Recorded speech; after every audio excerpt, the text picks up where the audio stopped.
তেলাওয়াত করার জন্য বিনীতভাবে অনুরোধ করা হচ্ছে।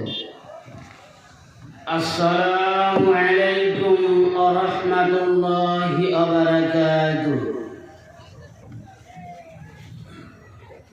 ইন্নাল হামদালিল্লাহ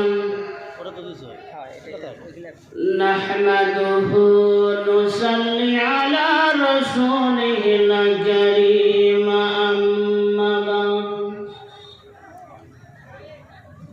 أما بعد فقد قال الله تعالى في كلامه المجيد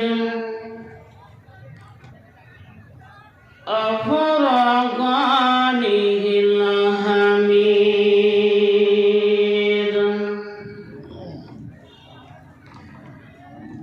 أعوذ بالله من الشيطان الرجيم.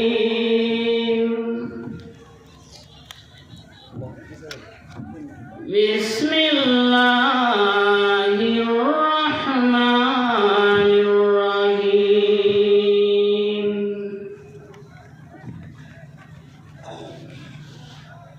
يا أيها الناس ما غرك بربك الكريم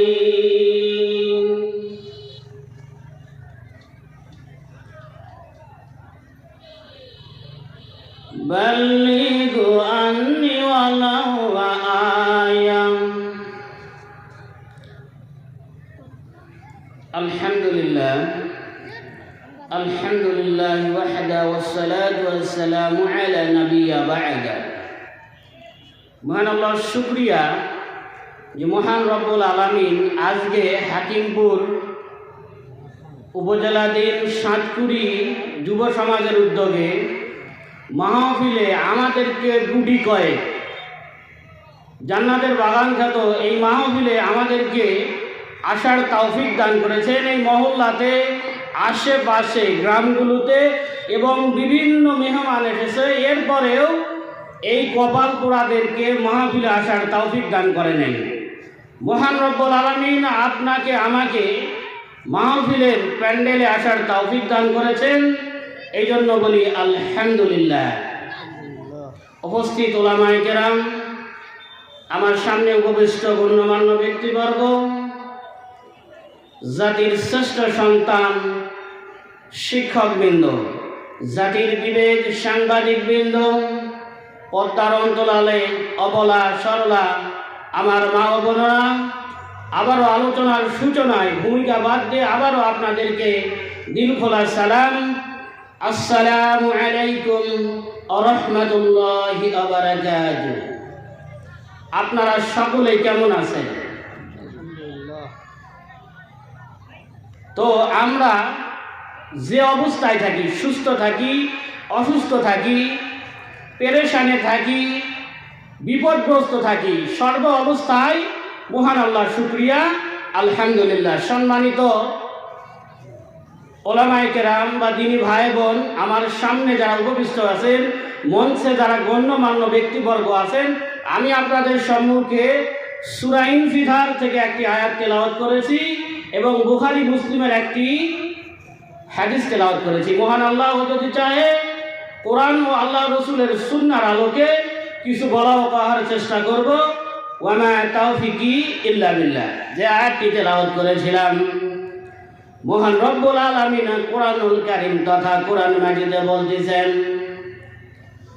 ইয়া আইয়ুহান নাস, হে মনুষ্য জাতি, মা গররাকা বিরব্বিকাল কারীম, কিসে তোমার মহান প্রতিপালক থেকে বিমুখ করলাম, কিসে তোমাকে তোমার মহান প্রতিপালকের স্মরণ থেকে বিমুখ রাখলাম, কিসে তোমাকে সেই মহান স্রষ্টার স্মরণ থেকে বিরত রাখলাম। এখানে মুমিনদেরকে ডেকে বলতেছেন যে কিসে তোমাকে, হে মুমিনগণ, হে পরহেজগারগণ, হে আল্লাহওয়ালাগণ, এখানে সর্বপ্রথম আল্লাহ রাব্বুল আলামিন তার মুমিন বান্দাদেরকে ডেকে বলতেছেন, কিসে তোমাকে তোমার মহান স্রষ্টা থেকে বিমুখ করলো? কিসে কিসে তোমাকে এই পার্থিব জীবনের সৌন্দর্য, জগ জৌলস, এই পৃথিবীর মায়া, এই পৃথিবীর সৌন্দর্যগুলো আমরা যখন একেবারে যখন শুকনো ঠনঠনে মাটি ছিলাম, তখন তো আল্লাহ রাব্বুল আলামিনের বিরোধিতা করি নাই। যখন মায়ের পেটে বীর্য আকারে ছিলাম, তখন মহান আল্লাহর বিরোধিতা করি নাই।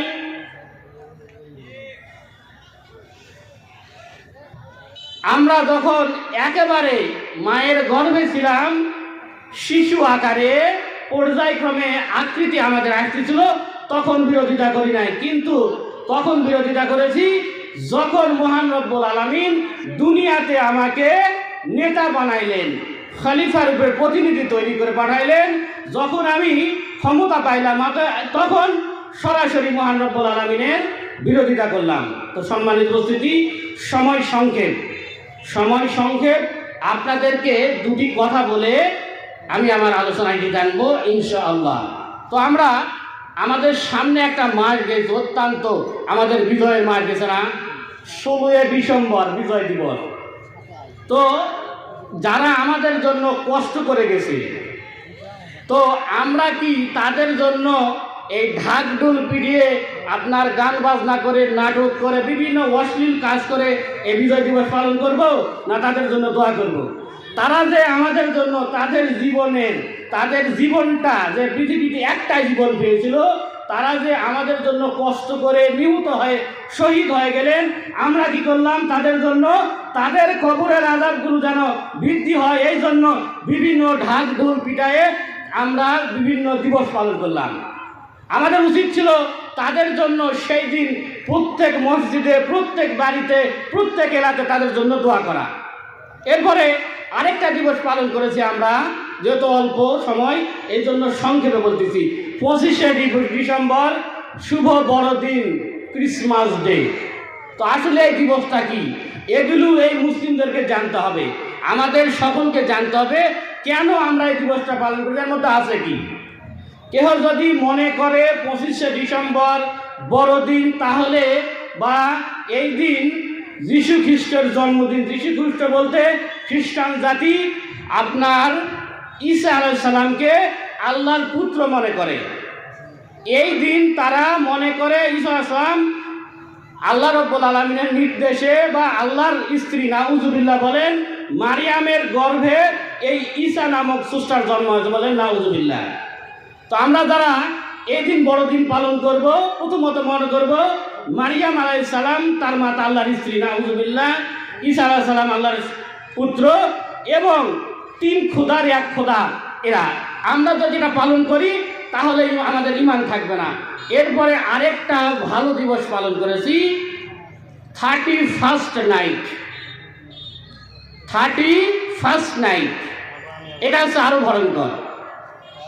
এই দিবসটা, এই সালটা কোথা থেকে আসলো, এগুলো আমাদেরকে জানতে হবে। আমরা কেন জানি না? আমাদের সিলেবাসে এগুলো নাই।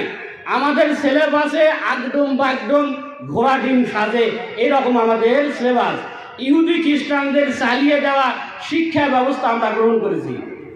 আগডুম বাগডুম ঘোড়া ডুম সাজে, এই ডুম নিয়ে আমরা পড়ে আছি। তো খ্রিস্টপূর্ব 46 সালের দিকে আপনার একজন মূর্তি পূজারী ছিল, এর নাম ছিল সিজার। এ ব্যক্তি তারকা পূজারী ছিল। এই তারকা পূজারী সিজার নামক এক দেবতার পূজা করত। তার এই পূজার প্রেক্ষিতে উনি একটা ক্যালেন্ডার ফর্ম করেছিলেন, বা একটা ক্যালেন্ডার আবিষ্কার করেছিলেন। যে ক্যালেন্ডারটার নাম ছিল গ্রেগরিয়ান ক্যালেন্ডার, কেউ বলে গ্রেগরিয়ান ক্যালেন্ডার। এই ক্যালেন্ডারের আবিষ্কারের প্রায় 800 বছর পর পারস্য এক সম্রাট ছিলেন, এর নাম ছিল জামশিদ। এই জামশিদ আপনার এই যে নববর্ষ নামক যে আমাদের উদযাপন, এটা আবিষ্কার করেছিল। এবং বর্তমান সময় যেটা আছে, ওই তারকা পূজারীর আলোকে আপনার জামশিদ বর্ষবরণ উৎসব পালন করত। এই বর্ষবরণ উৎসব আমাদের বাঙালি সংস্কৃতিতে যখন প্রবেশ করলো, আমাদেরই কিছু সুলাঙ্গারের সন্তান, যাদেরকে তাদের পিতামাতা সঠিকভাবে বড় করতে পারেন, ইসলামের নীতি শিক্ষা দিতে পারে নাই। আমি ইউটিউবে একটা ভিডিও দেখেছি, মুফতি আরিফ বিন হাবিব 31st নাইটে আলোচনা করতেছে, কিছু কুলাঙ্গার তার আলোচনার পাশেই এই আপনার গাঁটা ফুটাচ্ছে, যেগুলো যে আতশবাজি, মানে উনি আলোচনাটা উঠাইছেন যেটা আমাদের বিধর্মীর জন্য, আমাদের জন্য নয়, এটা যদি আমরা আদায় করি বা পালন করি আমাদের ঈমান থাকবে না। এরই উপর ভিত্তি করে কিছু কুলাঙ্গার তার ওই মাহফিলের পাশে তাকে আলোচনা করতে দিবে না বিদায় আপনার বিভিন্ন আতশবাজি ফুটাচ্ছে, আপনার ইউটিউবে সার্চ দিলে পাবেন। তো এইটা আমাদের সংস্কৃতি নয়। আমরা সবে কদর কোন দিন আমরা বলতে পারি না, আমরা রমাদান মাস প্রথম দিন কখন হবে বলতে পারি না, রহমতের মাস কখন হবে আমরা বলতে পারি না, কিন্তু বিধর্মীদের যে কৃষ্টি কালচার যেগুলো, এগুলো আমরা বলতে পারি, এগুলো আমরা বলতে পারি। তো এগুলো থেকে আমাদের ফিরে আসতে হবে। এই দিনে অনেক ক্ষতিকারক দিক আমাদের আছে। প্রথমত এটা পালন করার কারণে ওই মূর্তি পূজারীর ক্যালেন্ডার আপনি সমর্থন করলেন, যার কারণে ওই তারকা পূজারীর মতো পাপে আপনি নিমজ্জিত হবেন, আপনার অজান্তে আপনার ঈমান থাকবে না। আপনি মুসলিম, কিন্তু ইহুদি খ্রিস্টানদের চক্রান্তে পড়ে, আর এটা আনছে কে? এদের আপনার উপমহাদেশে যখন ইংরেজরা এসেছিল, আমাদের এই কিছু মুসলিমদের মাধ্যমে এগুলো আমাদের মধ্যে প্রবেশ করেছে। তো আমাদের অবশ্যই উচিত হবে এই 25শে ডিসেম্বর নামক দিবস না পালন করা, 31st নাইট না উদযাপন করা। আমাদের অনেক ক্যালেন্ডার আছে, আরবি ক্যালেন্ডার আছে, বাংলা ক্যালেন্ডার আছে, এগুলো আমরা অনুসরণ করব। আমাদের উচিত হবে এগুলো, কারণ এগুলো আমাদের সংস্কৃতি নয়।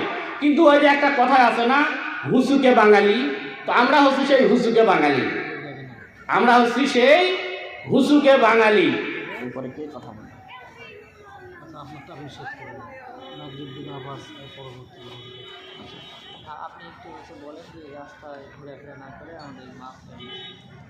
সম্মানিত দিনী ভাই বোন, সম্মানিত গ্রামবাসী, সম্মানিত এলাকাবাসী, এই মাহফিলটা আয়োজন করতে অনেক কাঠখড় পুড়াইতে হয়, অনেক শ্রম দিতে হয়, অনেক শ্রম দেওয়া, অনেক কষ্টের পর এই মাহফিলটা আল্লাহ রব্বুল আলামিনের ইচ্ছায় সম্পূর্ণ করা যায়। তো আপনারা যারা এলাকাবাসী আছেন, আপনাদের অবশ্যই উচিত হবে এই মাহফিলের যে উদ্দেশ্য আমাদের, যে যারা আম মানুষ কোরআন সুন্নাহর বাণীগুলো জানে না, বোঝে না, তাদের কাছে এই মেসেজটি পৌঁছে দেওয়া এই মাহফিল কমিটির দায়িত্ব হয়ে গেছে আজকে। তো এই জন্য এই মাহফিলটি আয়োজন করা হয়েছে। আপনারা যারা বিভিন্ন মেলা প্রাঙ্গণে, বাজারে, পৃথিবীর মতো নিকৃষ্ট জায়গা যেটা ঘোরাফেরা করতেছেন, তো অবশ্যই মাহফিলকে সাফল্যমণ্ডিত করতে এবং আপনি কিছু নেকি অর্জন করার জন্য, আপনি কালকে এই মাহফিলটা এখানে পাবেন, কালকে পাবেন চ্যাংরামে একটা মাহফিল আছে, ওখানে পাবেন, সেখানকার বক্তা প্রধান আলোচক আকবর বিন আবে। তো কিন্তু আজকে যে আলোচকগুলো সেখানে আপনারা পাবেন না তাকে। তো ইনারা অত্যন্ত ভালো আলোচনা করেন এবং আমাদের পিছনে মাগরিব বিন আব্বাস ভাই বসে আছে, উনি অত্যন্ত ভালো আলোচনা করেন, অনেক ভালো আলোচক। তো আপনারা যারা বাইরে ঘোরাফেরা করতেছেন, যদি পোশাকেও যদি মুসলিমের আপনার ছোঁয়া থাকে, অবশ্যই মাহফিলে আসবেন। আমরা যদি মুসলিম হয়ে থাকি, কারণ এখানে তো বিধর্মীরা আসবে না, মুসলিমকে আসতে হবে। পৃথিবীর মধ্যে সর্বশ্রেষ্ঠ জাতি আমরা, সর্বশ্রেষ্ঠ গ্রন্থ আমাদের, সর্বশ্রেষ্ঠ নবী আমাদের, সর্বশ্রেষ্ঠ স্রষ্টাও আমাদের। কিন্তু আমরা নিজেদেরকে কপাল পোড়া তৈরি করার কারণে ইসলামের সঠিক নীতি থেকে, আল্লাহ রসুলের আদর্শ থেকে নিজেদেরকে গুটিয়ে নিয়ে আজ আমরা কপাল পোড়াতে গোটা বিশ্বে মুসলিম আমার কাছে। কারণ কি? আল্লাহ এবং তার রসুলকে ভুলে যাওয়া। তো আপনারা যারা বাজারে ঘাটে, রাস্তাঘাটে অযথা ঘোরাফেরা করতেছেন, অবশ্যই মাহফিলে এসে মাহফিলকে সাফল্যমণ্ডিত করবেন ইনশাআল্লাহ। তো আমি আমার আলোচনা এখানে ইতি টানতেছি। আখিরু দাওয়ানা আনিল হামদুলিল্লাহি রাব্বিল আলামিন। নাসরুম মিনাল্লাহি ফাতহুল করিম। সুবহানাকা আল্লাহুম্মা ওয়া বিহামদিকা আশহাদু আল লা ইলাহা ইল্লা আনতা আস্তাগফিরুকা ওয়া আতুবু ইলাইক। আসসালামু আলাইকুম ওয়া রাহমাতুল্লাহি ওয়া বারাকাতুহু।